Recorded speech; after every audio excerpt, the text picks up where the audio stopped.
we'll talk about a verses of scripture na on time for our situation today. For the past few weeks, I have been talking to you about the kingdom of God, about the laws and the principles of the kingdom of God. It's very important that you understand it and keep it into your heart.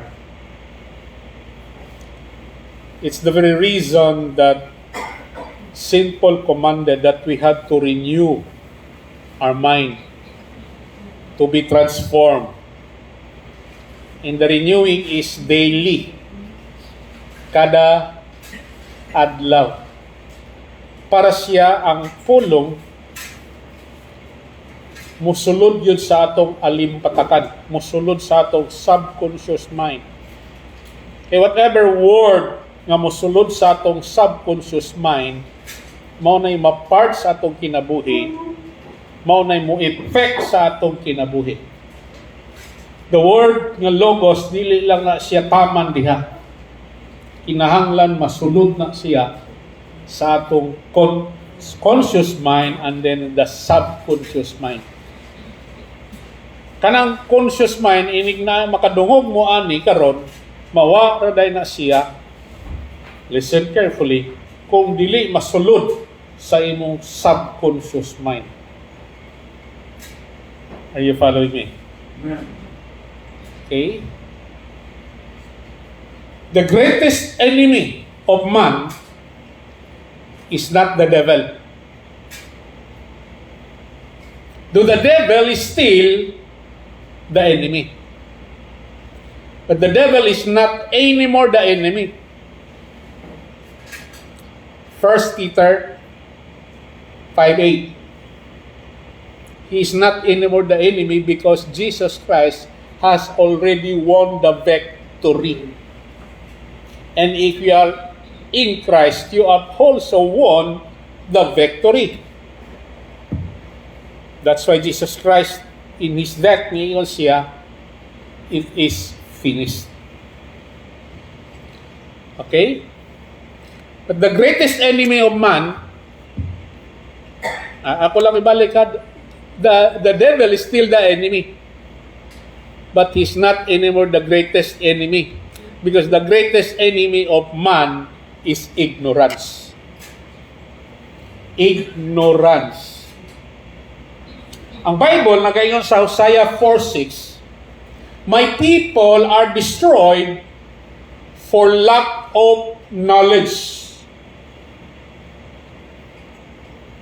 This does not refer to a general lack of knowledge, but to a very specific and profound type of ignorance. There's a saying that ignorance of the law, ignorance of purpose excuses no one. Kanang mo yung kagwa mangkok hebalo. It doesn't excuse you.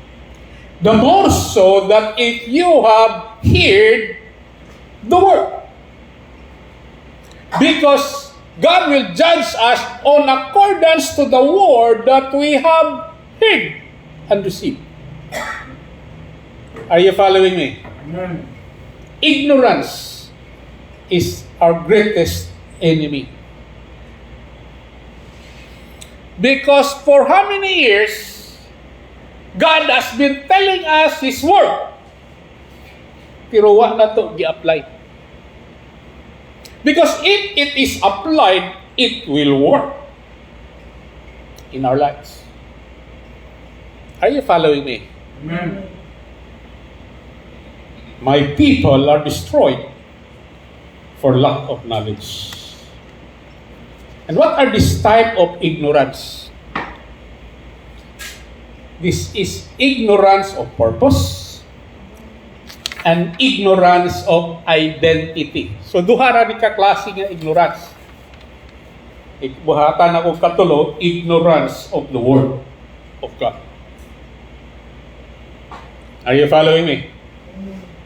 The people of God, the Israelites, though they hear God, they ignore God. Nakadungog, pero wala buhata. Ang 40 days na trip to Canaan, nahimong 40 years. The same, I think, in the church today. We keep on hearing the word, but we do not do it. We do not apply it. Ignorance of purpose. Ngayon si Miles Monroe, that the greatest tragedy in life is not death, but life without a purpose.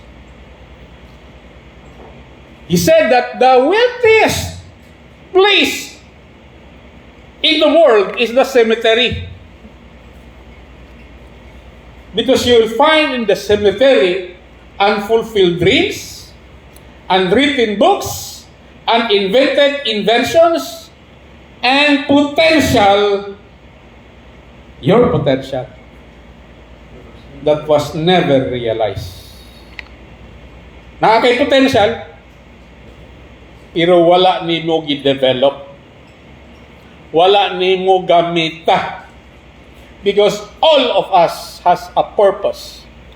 And with the purpose is the gift, the potential, the abilities, the potential. Are you following me? Amen. Ang enemy ani is your potential is buried because of ignorance. Because when a person does not know their purpose, they are vulnerable to every other problem in life. Sama na yung mga problema ha. Poverty. Wala kayo ba silang purpose? Because in your purpose, anha man ka mo succeed. Anha ka mo prosper. O gusto sa Ginoo, kung nahibaw kasi mong purpose, anha ka mo focus. Nga naman, kanang imong purpose is the thing that you were born to do. Some of us, kanang atong gitrabaho karon dili na niya purpose. Although gi-allow na sa Ginoo, pero gikinahanglan mahibalo gyud ka sa imong purpose. From the job, it becomes your work because the work is the thing that you were born to do. Di ka mag-struggle. Because ignorance of purpose result to poverty, bad relationship, lack of motivation, and sin. Dali ra ka kasala. Maski Kristohano na ka. Are you following me? Now listen carefully, even if you are a pastor or a Christian, we are all still vulnerable to sin. Hello? What's the logic of this? If you don't know why you were created, that is your purpose. You cannot know who you are. That's your identity. This leads to a life of imitation. Ang may tabo nimo kung wa ka kaybaw sa purpose nimo sa imong kinabuhi, manundog ra ka sa kinabuhi sa uban. Which will lead to frustration kay di man gyud ka kasundog. Hello? Or you will be controlled by external circumstances. Saan ang control? Pag naay mga panghitabo igsoon, dali ra ka madala. Wala kay baruganan, kay wa man ka kay baw sa imong katuyuan sa kinabuhi. Nganong gibuhat ka sa Ginoo, naagid kay katuyuan sa kinabuhi, kinahanglan imo nang ipursu pangitaon nimo. Kung tinul-anay ka nga mangita sa Dios, makit-an nimo. Maybe some of us you are not doing the purpose currently sa Ginoo. You're doing a job or a business nga dili gyud may purpose sa Ginoo para nimo. Are you following me? There's nothing wrong with the job. Just be faithful there. Pero dili ka magpamilin sa imong job. Hello. I hope dili ninyo ni katulgan kaning waliha. Nagpasabot ra na nga wa kay interest sa pulong sa Dios. Amen ba? Amen. So wa kay interest, wa kay ma-learn. Your life will remain the same. And God doesn't want status quo. He wants you to get out from your comfort zone. Hello? Kanang comfort zone is a thing nga murag kagway problema. Hello? Gusto mo tanang way problema. Pero when you fulfill, you start to seek and fulfill your purpose. Daghan challenges. Daghan og problema. Are you following me? Amen. Gani kaning mga paghitabo karon. Consider it as temporary. You know, for some, storms is a distraction or a distraction or a rejection. But for some, storms are redirection. So that you will be redirected to your purpose. For some, it is a setback, ang storm, but for some, storm is a setup. Hello? Aside from ignorance of purpose, kaning kaduha nga ignorance is ignorance of identity. Wala pagyud ka kay balo kung kinsa ka. Nakadungog na ka kung kinsa ka. Pero wala yun mo sink in who you are in Christ. Who you are in Christ. Yeah, you said you are a child of God. Really, do you believe that you are a child of God? Because a true child of God is an heir of God and a co-heir with Christ. A true child of God has an authority. He looks like God and he functions like God. Are you following me? Amen. Kaning identity is closely related to purpose. You cannot know what you are supposed to do unless you know who you are supposed to be. Kinsa man ka?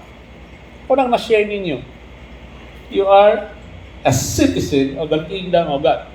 Remember, the concepts of the citizen of the kingdom of God last time is especially on citizenship. You are a citizen.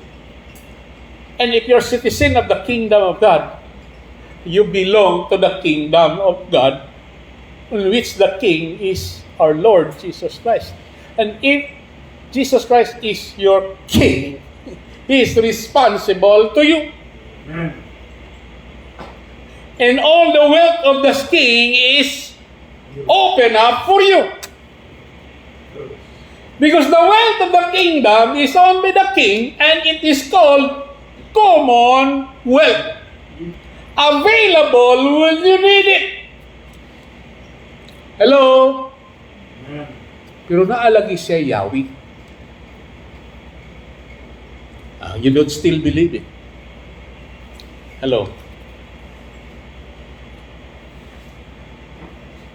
The enemy, ignorance of your true identity as a creation of God. Because you are designed for dominion and leadership. Ako nang ibalik-balik, even some of you do not yet believe it.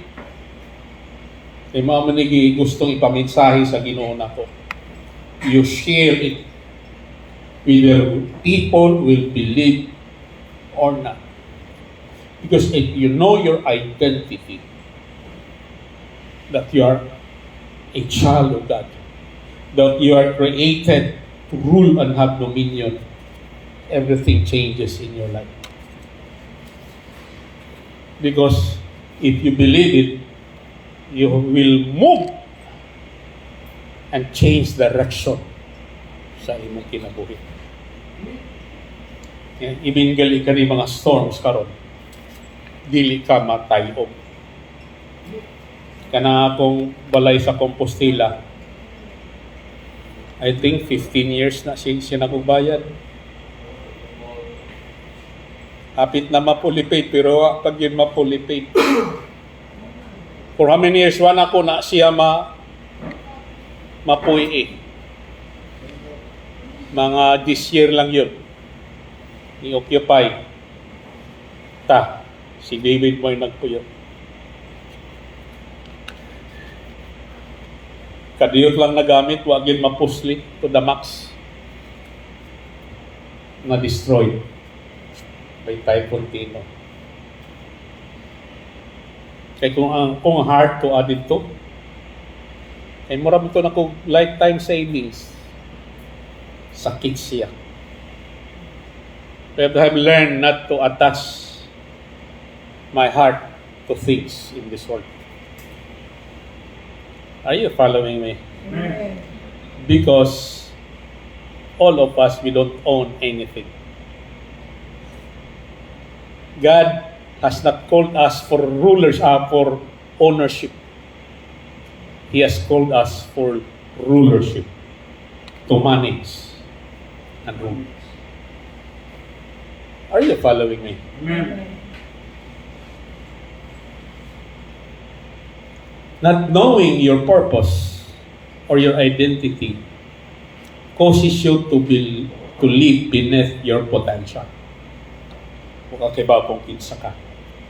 Because a person who is ignorant of his purpose, ibutang niya, is like an eagle raised in a chicken coop. Eagle ka, pero gisud ka og halwa sa mga manok. And for how many years, tuwa ka sa halwa sa mga manok? And because na ka sa halwa sa mga manok, you live like a manok. Maski ang imong nature is eagle. And you will spend time like a manok, scratching the dirt, never sorry because it is ignorant of its nature, true nature. Eagle ka, pero wag ka kay balo nga eagle ka. Kay imong napuy-an, manok. You're an eagle. You are a child of the living God. You are not a slave. Most of us has a slave mentality since birth. Are you following me? Amen. If you have a slave mentality, ang tendency nimo, you become like beggar. Are you following me? But God doesn't want you to have that slave mentality. He wants you to have the son mentality. He wants you to be a citizen mentality. He wants you to be a friend of God mentality. Hello? There's the logic here. Next slide, please. People live in poverty, addiction, and failure not because it is their destiny. Wala ka gibuhat sa Ginoo to be poor. Gibuhat ka sa Ginoo to rule and reign and have dominion on earth. To be prosperous. Why? Because your Father is the owner of everything in the universe. Not just in the earth, in the whole universe. Your Savior is the King. And you are His Son. In addition to be like a child. So imagine, ang imong identity, you are a child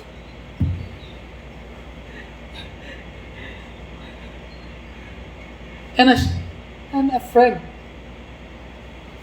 Hello. And a citizen.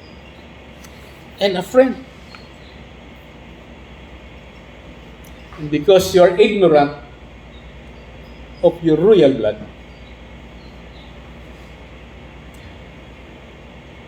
that flows in your veins as a children of God. Sa na born again ka, ang imong DNA na usab, your spiritual DNA. Ay, lagi mo katulog. Iwa mo'y magkuha kung matulog mo. Ang demonyo, patulgon yun mo. Nganong di man kakatulog kung to akas balay nimo, pag abot nimo diri matulog man ka. Baka magunaw na. Tungod sa demonyo, the spirit of sleepiness, patulgon nga. Nga naman, di siya gusto makaibaw ka. Just kung matulog ka, dili na musod sa imong conscious mind. The more so, dili na musod sa imong subconscious mind. If anything, nga imong madunggan, mabasahan nimo, matanawan nimo, di na musod sa imong subconscious mind. It's just an event. Hello? Amen. It doesn't make changes in your life. It cannot make lifestyle or habit in your life. Are you following me? Amen. Hallelujah.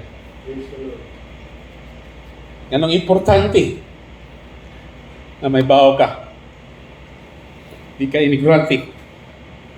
Because ignorance leads to all other problems. Kaning ignorance di ay wa ka kebalo. Ignorance is not just one problem among many. It is the root problem. Ignorance of your purpose. Ignorance of your identity. It's not the devil.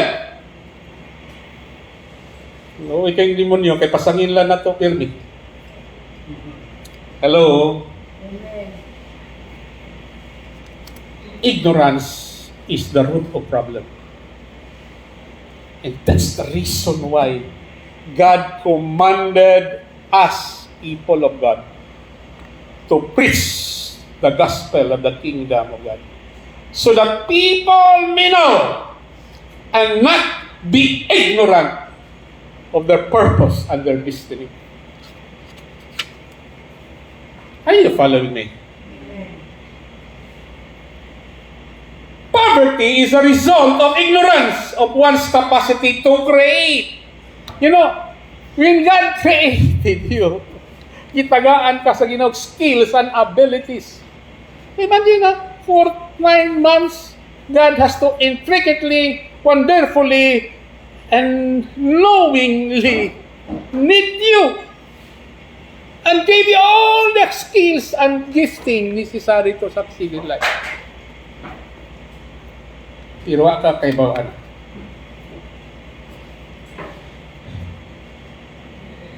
It will also result to ignorance of innovate. Meaning, isa nang innovate. Kung may kasagaran nimong gibuhat, tagaan ka sa Ginoo gifting o ability na nasa imuha to change or improve. You cannot change your future if you continually do the same thing over and over again. That's the thinking of slaves. Hello? Or you do not know, you're ignorant on how to manage what He has given you. This is what we call financial management. Appeal sa Ginoo. Kanang wisdom on how to manage money.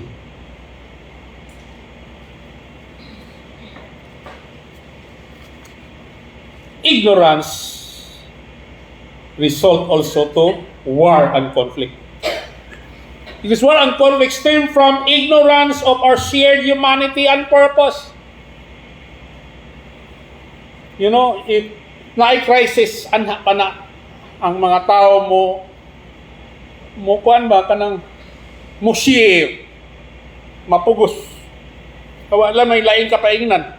Especially kanang, like for example, kanang baha. Imo silingan nga di kag wa kag kaila, pugos kag ila-ila. Because natay naa sa imuha nga wa sa ilaha, naay sa ilaha nga wa sa imuha.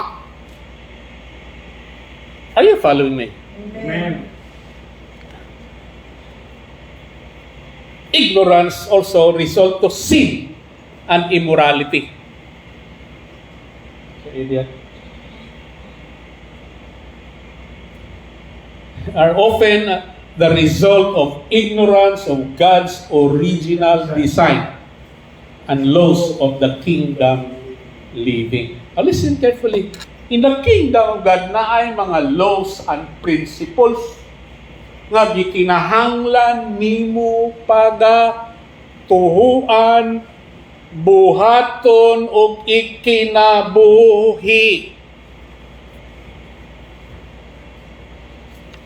Hallelujah. Ay kung wala nimo gi-hide ang word niya in your heart. Dali lagi ka kasala. Kanara bang sala? It makes you disaligned in your position with God. Kung ma-disalign na gali ka sa iyong position sa Ginoo, hallelujah, vulnerable ka sa tanang mga problema.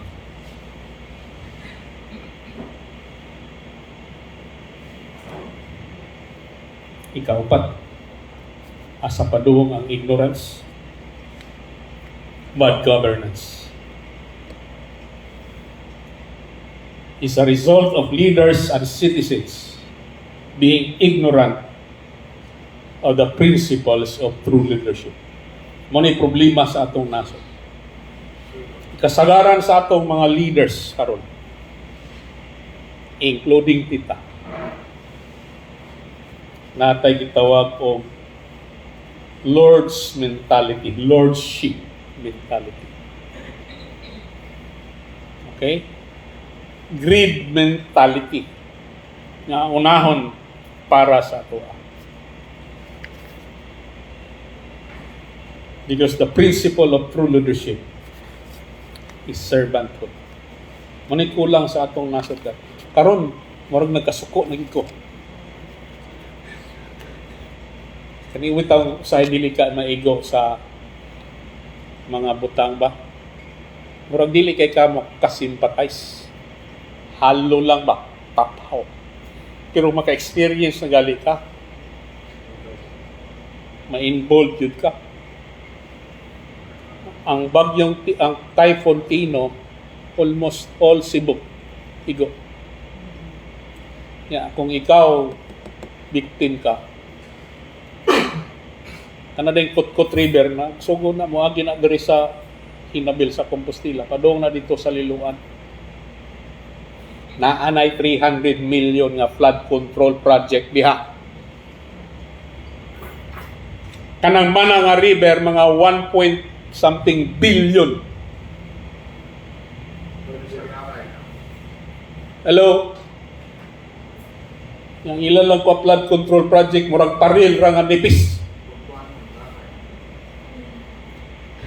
Kanang Butuanon River. Nanay flood control project niya. Karon lang gyud ko nakarealize nga naupaw na gyud ang atong bukid. That's not leadership.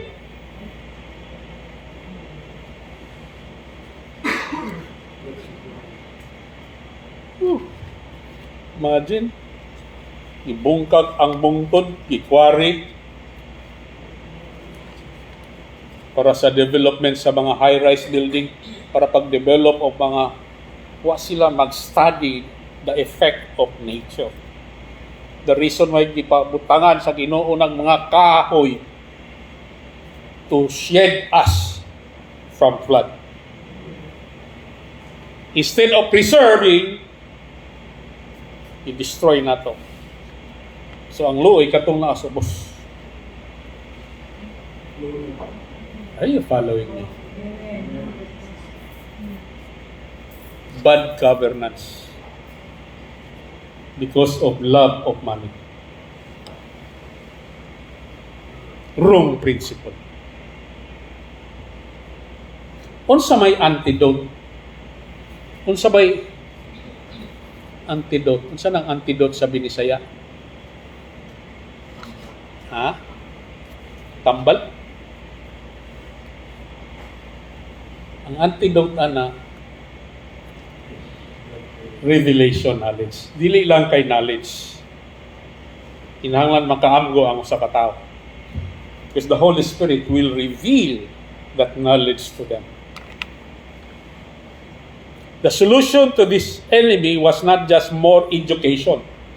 Dili lang education kay kasagaran nga mga kurakot sa gobyerno, mga highly educated people na pagikan sa Harvard, sa Ateneo, sa De La Salle, sa San Carlos o sa San Jose, usa ka pare nga, usa ka presidente sa university, Catholic University siya. Kani atong mga kurakot nga gobyerno, usa sa tani mga naisala kay ato ng mga graduate. Hello? Amen. It's not just education or information, but revelation knowledge. This is the spiritual understanding that comes from discovering God's original intent and purpose for your life. Revelation knowledge. Kaya ang tao makasabot kung unsa gyud ang iyang purpose sa kinabuhi. Usab siya. Hindi na niya mahibawan ang iyang purpose kung di siya kaila sa Diyos. If God does not reveal Himself to him, but the person must have to seek God with all their heart, with all their soul, with all their strength. Si Miles Monroe nagaingon, he believed that the Bible is not the primarily a book of rules. Kanang Bible na to is not just don't do this, don't do that. Yes, it is. Pero dili lang diha. Because it is God's manual. Is the manual of life or the manufacturer's manual that reveals our purpose and identity. By seeking God and studying His Word, we dispel ignorance.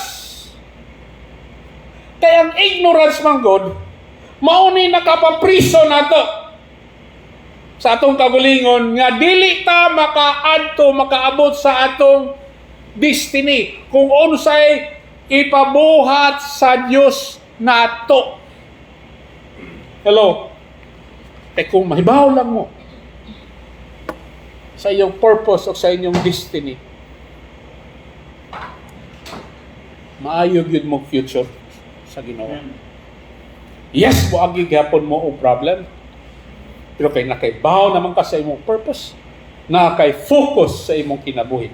Dili ka maglakaw, magkinabuhi nga latagaw. Hello?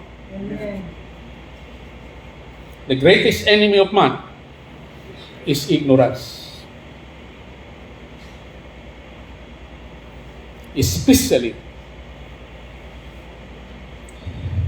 the ignorance of one's God-given purpose and identity. This foundational ignorance. Foundational is siya, na ignorance.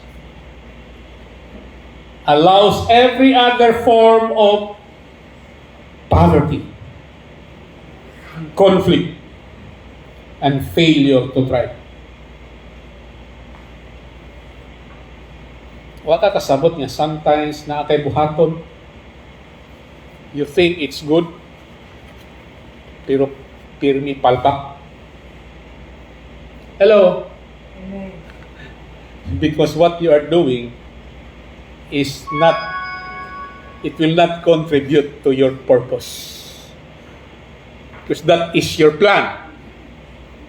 And a lot of things, God, your purpose, will frustrate your plan. Wag yun maminaw. Nakadiscern ko kung paano ninyo, wag maminaw. Hallelujah.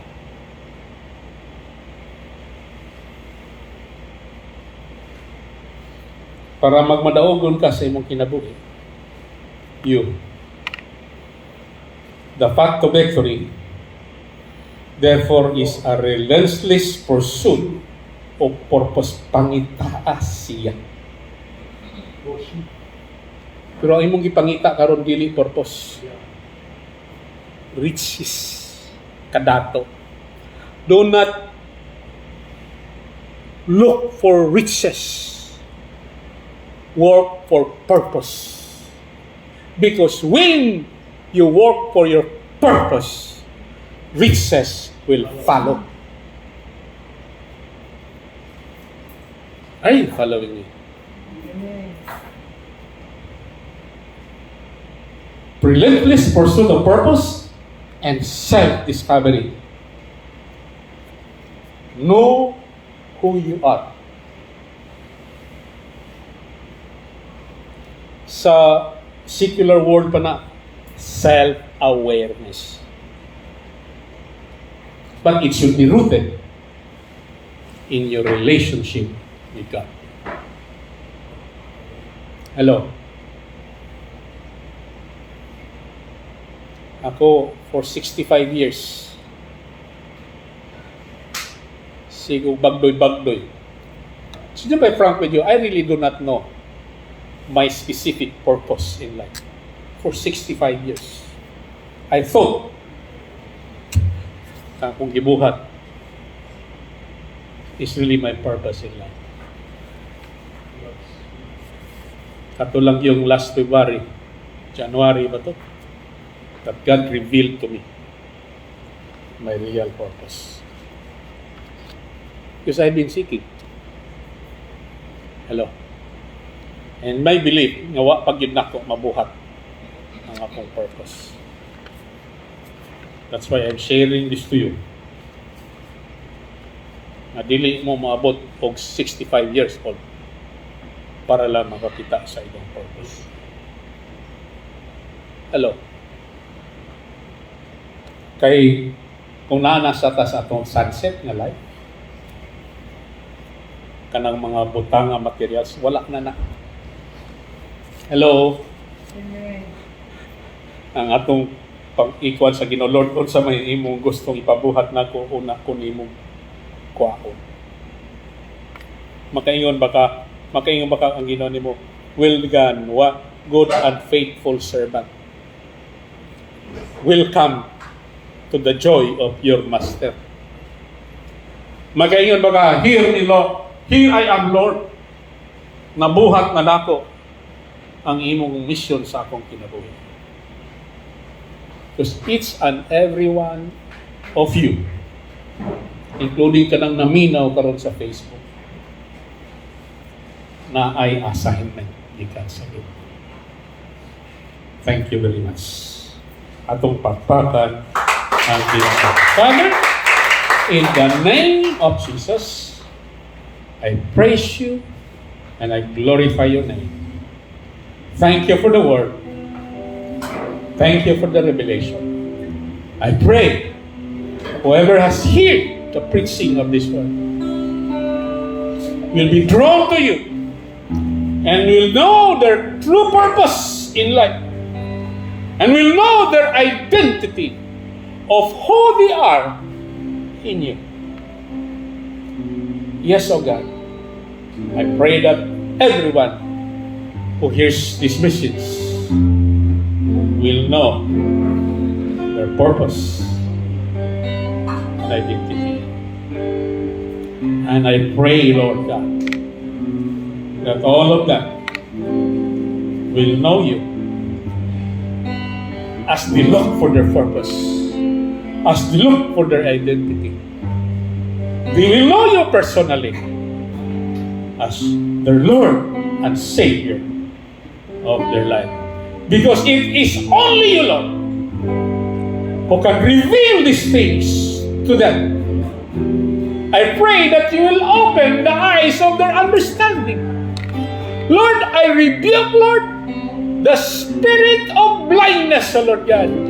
The spirit, and as they open their hearts to you, I challenge them, O Lord, for you. I challenge you nga namin na karon o kanang nasa Facebook to open your hearts to the Lord and say to the Lord, Lord, say to the Lord, Lord, reveal to me yourself. Let me know you, Lord, personally. And let me know my purpose. And let me know my identity of who I am in you. In your name I pray, Lord Jesus. Amen and amen. God bless you.